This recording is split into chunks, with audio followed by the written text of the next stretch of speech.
Now what we're going to do is go ahead and take a look at how to actually describe or see the structure of the table that I created. And so let's go ahead and go to the SQL again, and what we're going to do is we're going to type in under the commands the basically describe command. And so I'll just type in describe, and then books is the name of one of my tables, and I'll go ahead and hit run.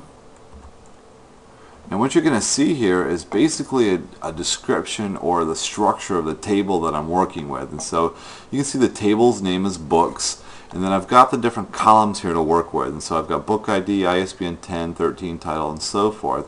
They list the data types for us to work with, and so we can see the varchars, you can see price as a number, you can see binding as varchar, and so forth. And you can see some of the things that we've got here to work with. Now, what we've got here is also the length of how many characters we can actually have. And so for this first one we said it was 4 characters long, this one was 10, 13, 50, 15.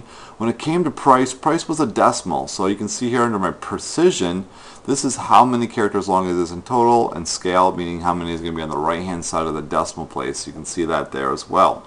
Now let's move over here to the primary key, and we can focus in on the primary key. We can see that we've got one primary key set, and it's going to be just the book ID field.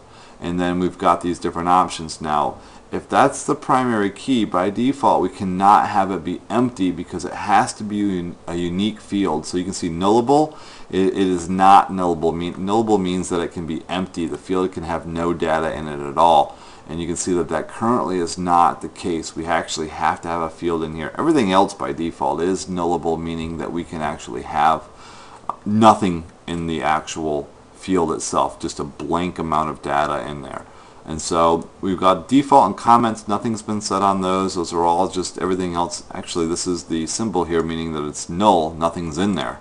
And so you can see that there. So we can describe the books table. We can go ahead and go to the publisher table as well and run this, and we can see what the publisher table looks like.